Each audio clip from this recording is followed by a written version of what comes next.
Hello ನಮಸ್ಕಾರ ಸ್ನೇಹಿತರೆ. ಏನಾಗ್ತದೆ ಫೈನಲಿ ಇಲ್ಲಿ ಲಕ್ಷ್ಮಿ ಮತ್ತೆ ಕಾವೇರಿ ನಡುವೆ ಜುದ್ದಿನ ಹೋರಾಟ ನಡೀತಾ ಇದ್ರೆ ಅರ್ಧ ಕಡೆ ವೈಷ್ಣವ್ ಲಕ್ಷ್ಮಿ ವಿರುದ್ಧ ಕೆಂಡ ಕಾರಿದ್ದೆ ತಿರುಗಿ ಬೀಳ್ತಿದ್ದಾರೆ.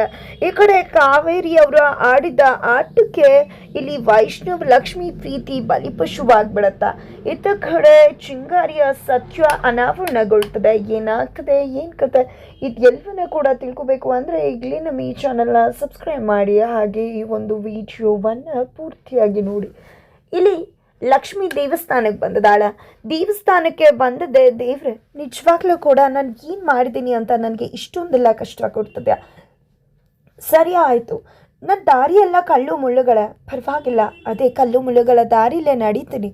ಆದರೆ ಅದನ್ನು ನಡೆಯೋದಕ್ಕೆ ಏನು ಧೈರ್ಯ ಬೇಕು ಅದನ್ನು ಕೊಡು ಭಗವಂತ. ಆದರೆ ಇವಾಗ ಕಲ್ಲು ಮುಳ್ಳುಗಳ ದಾರಿ ಅಲ್ಲ, ದಾರಿನೇ ಕಾಣಿಸ್ತಿಲ್ಲ, ಪ್ರಪಾತದ ತುದಿಗೆ ನಿಂತಾಗ್ತದ.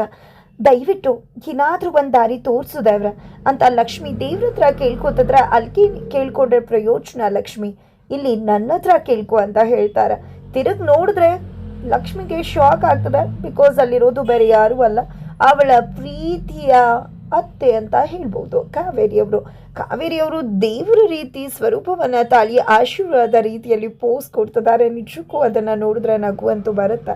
ಈ ಕಡೆ ಲಕ್ಷ್ಮಿಗಂತೂ ಶಾಕ್ ಆಗುತ್ತೆ. ಏನಿದು ನೀವಿಲ್ಲಿ, ನೀವ್ಯಾಕೆ ಇಲ್ಲಿಗೆ ಬಂದಿದ್ರ ಅಂದಾಗ, ನೀನು ಇಲ್ಲಿಗೆ ಬಂದಿರ್ತೀಯ ಅಂದಮೇಲೆ ನಾನು ಇಲ್ಲಿಗೆ ಬರಲೇಬೇಕಲ್ವಾ ಅಂತ ಹೇಳ್ತಿದ್ದಾರೆ. ಯಾಕಿಂತ ಕೆಲಸ ಎಲ್ಲ ಮಾಡ್ತಿದ್ರ, ಫಾಲೋ ಮಾಡ್ಕೊಂಡು ಬಂದಿದ್ರ ಅಂದಾಗ, ನಾನು ಸರ್ವಾಂತರ್ಯಾಮಿ ಲಕ್ಷ್ಮಿ, ಇಲ್ಲಿ ತನಕ ಯಾಕೆ ಬಂದೆ ಪಾಪ, ಇನ್ನೇನು ಮಾಡೋದು, ನಿನ್ಗೆಲ್ಲೂ ಕೂಡ ದಾರಿ ಕಾಣಿಸ್ತಿಲ್ಲ, ಏನೂ ಇಲ್ಲ ಅಂದಾಗ ನೀನು ದೇವ್ರ ಹತ್ರನೇ ಬರಬೇಕಲ್ವಾ, ಅದಕ್ಕೆ ನಿನ್ನ ಜೊತೆ ಮಾತಾಡಿ ಹೋಗೋಣ ಅಂತ ಬಂದೆ. ಈ ದೇವ್ರ ಹತ್ರ ಬಂದು ಹಾಗೆ ಹೀಗೆ ಅಂತ ಕೇಳಿಕೊಂಡು ಬೇಡ್ಕೊಳ್ಳೋ ಬದಲು ನನ್ನ ಹತ್ರನೇ ಬಂದು ಕ್ಷಮೆ ಕೇಳಿಬಿಡು, ಕಾಲಿಟ್ಕೊಂಡ್ಬಿಡು, ನಾನೇ ನಿನ್ನನ್ನು ಕ್ಷಮಿಸ್ಬಿಡ್ತೀನಿ, ಅಷ್ಟರಲ್ಲಿ ಇದೆಯಲ್ಲ ಯಾತಕ್ಕೆ ಬೇಕಮ್ಮ ಅಂತ ಕಾವೇರಿಯವರು ಕೇಳ್ತಿದ್ದಾರೆ. ಏನು ಹೇಳಿದ್ರಿ, ನಾನು ತಪ್ಪು ಮಾಡಿದರೆ ತಾನೇ ನಿಮ್ಮ ಹತ್ರ ಕ್ಷಮೆ ಕೇಳೋದಕ್ಕೆ, ಯಾವುದೇ ಕಾರಣಕ್ಕೂ ಕೂಡ ನಾನು ತಪ್ಪು ಮಾಡಿಲ್ಲ ಅಂದಮೇಲೆ ಕ್ಷಮೆ ಕೇಳುವುದಿಲ್ಲ. ನಿಜ ಹೇಳಬೇಕು ಅಂದರೆ ಒಳ್ಳೆಯವ್ರ ಮುಂದೆ ನಾನು ಸೋಲ್ತೀನಿ, ಆದರೆ ನಿಮ್ಮಂಥವ್ರ ಮುಂದೆ ನಾನೇ ಹೆಚ್ಚು, ನಾನೇ ಎಲ್ಲ ಅಂತ ಹೇಳು ನಿಮ್ಮಂಥವ್ರ ಮುಂದೆ, ಕುಹಕ ಬುದ್ಧಿಯವರ ಮುಂದೆ ನಾನು ಎಂದಿಗೂ ಕೂಡ ಸೋಲು ಮಾತೇ ಇಲ್ಲ ಅಂತ ಲಕ್ಷ್ಮಿ ಹೇಳ್ತಿದ್ದಾಳೆ. ಹೌದಾ, ಹಾಗಿದ್ರೆ ಬಿಡು, ನೀನು ವೈಷ್ಣವನ ಮರ್ತು ಬಿಡ್ಬೇಕಾಗತ್ತೆ, ಯಾವುದೇ ಕಾರಣಕ್ಕೂ ನಿನ್ನ ಮತ್ತೆ ನನ್ನ ಪುಟ್ಟನ ಒಂದು ಮಾಡೋದೇ ಇಲ್ಲ ನಾನು ಅಂತ ಹೇಳ್ತಿದ್ದಾರೆ. ನೀವು ಯಾರು ಒಂದು ಮಾಡೋದಕ್ಕೆ, ನನ್ನ ಪ್ರೀತಿ ಗಟ್ಟಿಯಾಗಿದೆ, ಆ ಪ್ರೀತಿ ಖಂಡಿತ ನನ್ನ ವೈಷ್ಣವನ್ನ ಸೇರಿಸುತ್ತೆ ಅನ್ನೋ ನಂಬಿಕೆ ನನಗಿದೆ ಅಂತ ಹೇಳ್ತಿದ್ದಾಳೆ ಲಕ್ಷ್ಮಿ. ಯಾವ ಪ್ರೀತಿ, ನನ್ನ ಮಗ ನನ್ನ ಮಾತನ್ನೇ ಕೇಳೋದು, ನನ್ನನ್ನು ದಾಟಿ ನಿನ್ನ ಹತ್ರ ಬರೋದಿಲ್ಲ, ಅವನ ಆಯ್ಕೆಯ ನಾನಾಗಿರ್ತೀನಿ ಹೊರತು ನೀನಲ್ಲ, ಯಾವುದೇ ಕಾರಣಕ್ಕೂ ನೀವಿಬ್ರು ಒಂದಾಗೋದಕ್ಕೆ ನಾನು ಬಿಡಬೇಕಲ್ಲ ಅಂತ ಕಾವೇರಿಯವರು ಹೇಳ್ತಾರೆ. ಇಲ್ಲಿ ವೈಷ್ಣವ್ ಅವರು ಇವತ್ತು ನನ್ನ ಮೇಲೆ ಕೋಪ ಮಾಡ್ಕೊಂಡಿರ್ಬೋದು, ಆದರೆ ಪ್ರೀತಿ ಇಲ್ಲ ಅನ್ನೋದಂತೂ ಖಂಡಿತ ಸುಳ್ಳು. ಅವರು ಮನಸ್ಸಲ್ಲಿ ನಾನು ಎಲ್ಲಿದ್ದೀನಿ ಅಂತ ಗೊತ್ತು. ಶ್ರೀರಾಮನ ಜೊತೆ ಸೀತೆ ವನವಾಸಕ್ಕೆ ಹೋದ ತಕ್ಷಣ ಸೀತೆ ಮೇಲೆ ಪ್ರೀತಿ ಇಲ್ಲ ಅಂತಲ್ಲ ರಾಮಂಗೆ, ಹಾಗೆ ಮತ್ತೆ ಅಯೋಧ್ಯೆಗೆ ಬಂದು ಸೀತೆನ ಮತ್ತೆ ವಾಪಸ್ ಕಳಿಸಿದ ಮಾತ್ರಕ್ಕೆ, ಅಗ್ನಿ ಪ್ರವೇಶ ಮಾಡಿಸಿದ ಮಾತ್ರಕ್ಕೆ ಸೀತೆ ಮೇಲೆ ಪ್ರೀತಿ ಇಲ್ಲ ಅಂತಲ್ಲ ರಾಮಂಗೆ.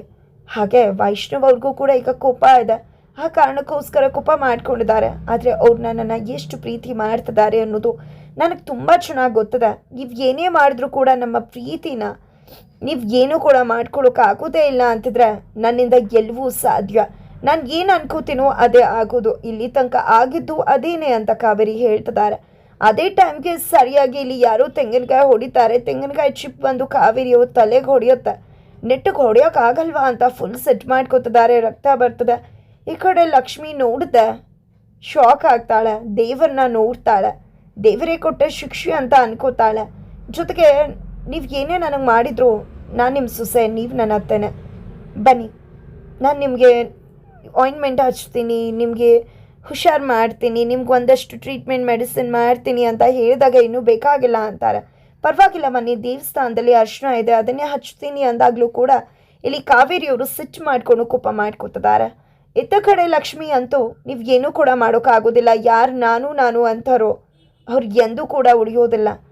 ನಾನು ಅನ್ನೋದು ಅಹಂಕಾರ, ನಾನತ್ವ ಅನ್ನೋದು ದುರಹಂಕಾರ, ಇದು ಯಾವತ್ತೂ ಕೂಡ ಇರಕೂಡ್ದು, ಅದು ನಮ್ಮನ್ನೇ ಬಲಿ ತಗೊಳುತ್ತೆ ಅಂತ ಹೇಳ್ತಾಳೆ ಲಕ್ಷ್ಮಿ. ನಂತರ ಇಲ್ಲಿ ಕಾವೇರಿಯವರು ಹೋಗ್ಬಿಡ್ತಾರೆ. ಇತ್ತ ಕಡೆ ಚಿಂಗಾರಿಗೆ ತನ್ನ ಫೋನ್ ಸಿಕ್ಕಿಲ್ಲ, ಅಂಕಿತ್ ಕಾಲ್ ಮಾಡಿಲ್ಲ ಅಂತ ಅಂದ್ಕೊಂಡೆ ಮತ್ತೆ ಅವರೇ ಕಾಲ್ ಮಾಡ್ತಾರೆ. ಬಟ್ ಈಗ ಸುಪ್ರೀತಾ ಕಾಲ್ ಪಿಕ್ ಮಾಡ್ತಾರೆ ಮಗನ ಫೋನ್ನ. ಏನು ಸರ್ ಇನ್ನೂ ಕೂಡ ದುಡ್ಡೇ ಬರಲಿಲ್ವಲ್ಲ ಅಂದಾಗ, ಯಾವ ದುಡ್ಡು ಏನು ಅಂತಿದ್ದಾರೆ, ಅದೇ ಲೌಟ್ರಿ ಹೊಡಿತು ಹಾಗೆ ಹೀಗೆ ಅಂದರೆ, ಹೌದು ನಿಮ್ಗೇನು ಗೊತ್ತಿಲ್ಲ ಅನ್ಸುತ್ತಾ ಮೇಡಮ್, ಆ ಜೆಂಟ್ಸ್ ಕೊಡಿ ಅಂದಾಗ ಯಾರೂ ಇಲ್ಲ ಏನೂ ಇಲ್ಲ, ಯಾವ ದುಡ್ಡು ಇಲ್ಲ, ಯಾರು ನೀನು ಅಂತ ಕೇಳ್ತಾರೆ.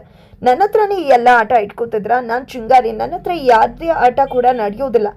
ನನ್ನ ದುಡ್ಡನ್ನು ಲಪ್ಟಾಯಿಸ್ಬಿಟ್ಟು ಮೋಸ ಮಾಡಿಬಿಡ್ಬೇಕು ಅಂತ ಅಂದ್ಕೊಂಡಿದ್ರ ಅಂದಾಗ, ಸುಮ್ಮನಿಟ್ರಿ ಫೋನ್ನ, ಯಾರಿಗೂ ಗೊತ್ತು ಏನೇನೋ ಮಾತಾಡ್ತಿದ್ದಾರೆ ಅಂತ ಸುಪ್ರೀತಾ ಕಾಲ್ ಕಟ್ ಮಾಡ್ತಾರೆ.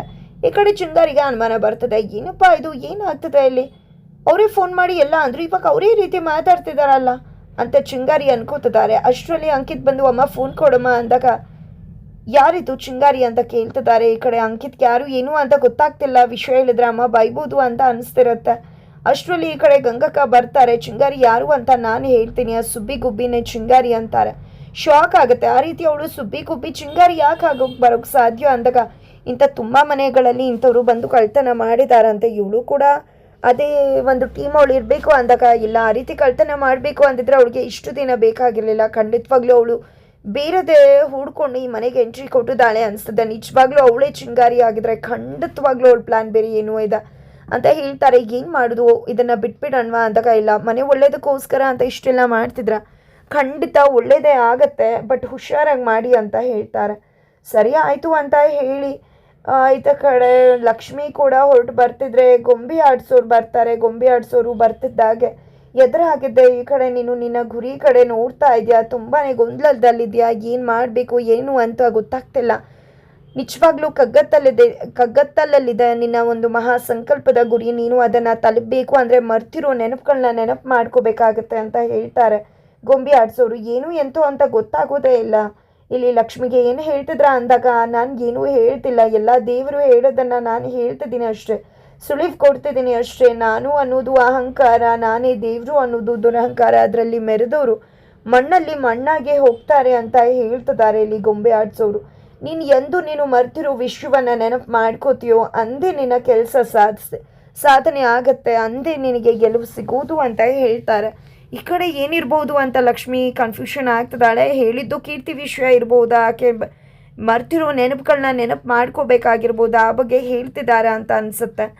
ಮತ್ತೆ ಈ ಕಡೆ ಕಾವೇರಿಯವರು ಮನೆಗೆ ಬರ್ತಿದ್ದಾಗೆ ಪೆಟ್ಟಾಗಿರೋದನ್ನು ನೋಡಿ ಮಗ ಗಂಡ ಅಮ್ಮ ಎಲ್ಲ ಶಾಕ್ ಆಗ್ತಾರೆ. ಏನಾಯಿತು ಏನು ಅಂದಾಗ, ದೇವಸ್ಥಾನದಲ್ಲಿ ಮೆಟ್ಲಿಂದ ಕೆಳಗಡೆ ಬಿದ್ದುಬಿಟ್ಟೆ ಅಂತಾರೆ. ಮೆಟ್ಲಿಂದ ಕೆಳಗಡೆ ಬಿದ್ದರು ಅಥವಾ ಯಾರಾದರೂ ಹೊರಡಿದ್ರು ಅಂತ ಸುಪ್ರೀತಾ ಅವರು ಹೇಳಿದಕ್ಕೆ, ಹೌದು ಸುಪ್ರೀತಾ ನೀನು ಹೇಳ್ತಿರೋದು ಖಂಡಿತ ನಿಜಾನೇ, ನಾನೇ ಬೇಡ ಅಂತ ಸುಮ್ಮನಿದ್ದೆ ಅಂದಾಗ, ಯಾರಮ್ಮ ಏನು ಮಾಡಿದ್ರು ಅಂತ ವೈಷ್ಣವ್ ಕೇಳ್ತಿದ್ರೆ, ಇದನ್ನೆಲ್ಲ ಮಾಡಿದ್ದು ಲಕ್ಷ್ಮಿ ದೇವಸ್ಥಾನಕ್ಕೆ ಹೋದಾಗ ಅವಳೇ ನನಗೆ ರೀತಿ ಪೆಟ್ಟು ಮಾಡಿಬಿಟ್ಲು ಅಂತಾರೆ. ಈ ಕಡೆ ಸುಪ್ರೀತಾ ಶಾಕ್ ಆದರೆ ವೈಷ್ಣವ್ ಕೃಷ್ಣಕಾಂತ್ ಕೂಡ ಶಾಕ್ ಆಗ್ತಿದ್ದಾರೆ.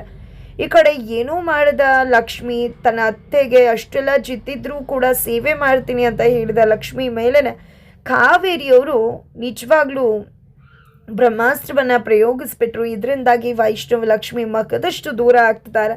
ಇದರ ನಡುವೆ ವೈಷ್ಣವ್ಗೆ ಮತ್ತೊಂದು ಮದುವೆಯ ಮಾತುಕತೆ ಕೂಡ ನಡೀತಾ ಇದೆ. ಈ ಕಡೆ ಕಾವೇರಿಯವರು ಮತ್ತೊಂದು ಮದುವೆ ಮಾಡೋದಕ್ಕೆ ಹುಡುಗಿನ ಕೂಡ ನೋಡ್ತಿದ್ದಾರೆ. ಹಾಗಿದ್ರೆ ಏನಾಗುತ್ತೆ ತಿಳ್ಕೋಬೇಕು ಅಂದರೆ ಮುಂದಿನ ವೀಡಿಯೋಗೆ ವೀಚ್ ಮಾಡೋದನ್ನು ಮರಿಬೇಡಿ.